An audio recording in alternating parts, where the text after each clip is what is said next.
Hello friends, आज हम discuss करेंगे नेचुरल रबर के बारे में। देखिए, नेचुरल रबर की बात करें तो इसको लेटेक्स से आइसोलेट किया जाता है। लेटेक्स एक रबर पार्टिकल और वाटर का सस्पेंशन होता है और ये एक वाइट मिल्की फ्लूइड होता है जिसको साउथ अमेरिकन रबर ट्री के बार्क पर कट्स बनाकर एक्सट्रूड किया जाता है। देखिए, साउथ अमेरिकन रबर ट्री की बात करें तो इसका बॉटनिकल नेम हेविया ब्रासिलियेंसिस होता है।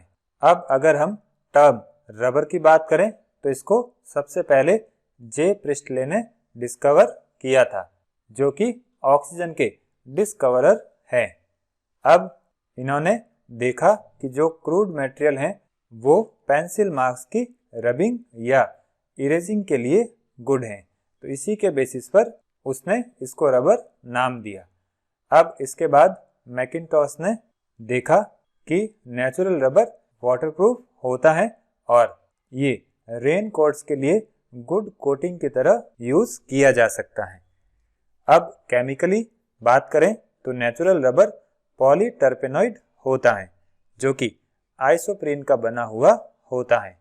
आइसोप्रीन को हम 2-मिथाइल 1,3 ब्यूटाडाइन भी कहते हैं। अब इसमें जो मॉलिक्यूल्स होते हैं वो सिस 1,4 फैशन या हेड टू टेल फैशन में एक दूसरे के साथ ज्वाइंट होते हैं। देखिए, ये हो गया नेचुरल रबर या पॉली आइसोप्रीन, जो कि सिस 1,4 फैशन में होता है। अब बात करते हैं वल्केनाइजेशन ऑफ रबर के बारे में। तो देखिए, नेचुरल रबर मॉडरेट टेम्परेचर पर सॉफ्ट और स्टिकी होता है।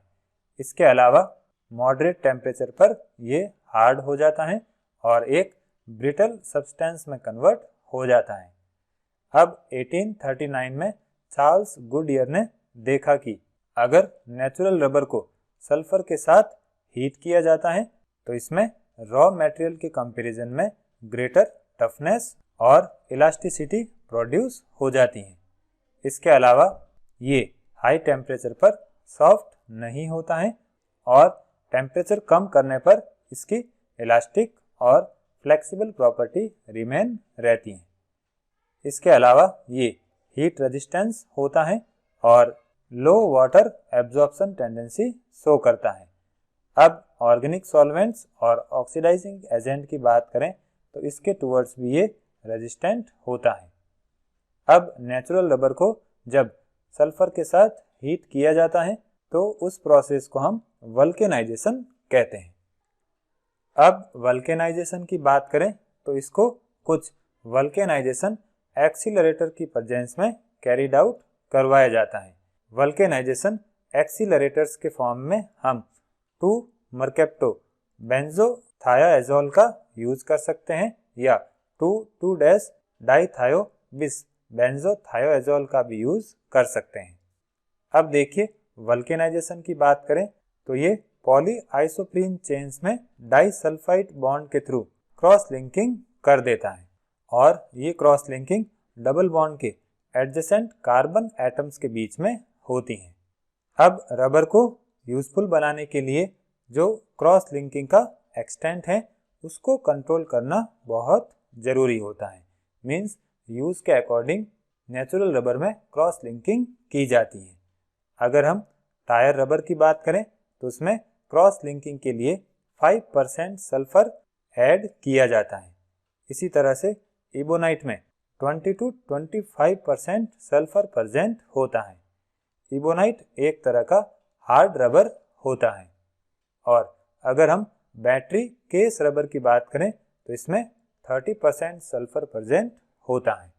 अब रबर की बात करें तो वो एक तरह का इलास्टोमेरिक पॉलीमर होता है। मीन्स इसमें इलास्टिक प्रॉपर्टी होती है।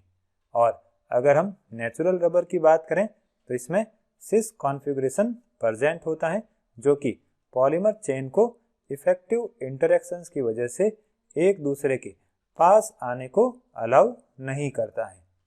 तो इसी वजह से जो सिस पॉली आइसोप्रीन है वो स्ट्रेट चेन में नहीं रह के कोयल के फॉर्म में रहता है और वो कोयल की वजह से स्प्रिंग की तरह बिहेव करता है।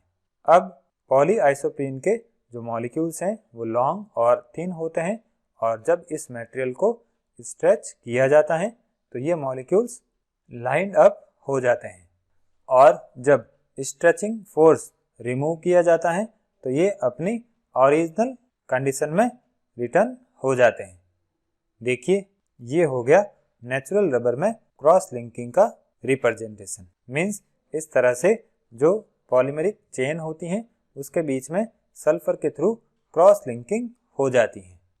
अब अगर वल्केनाइज्ड रबर को स्ट्रेच किया जाता है तो वो इस तरह का स्ट्रक्चर शो करेगा और जब स्ट्रेचिंग फोर्स रिमूव किया जाता है तो वो अपनी इनिशियल स्टेट में आ जाता है।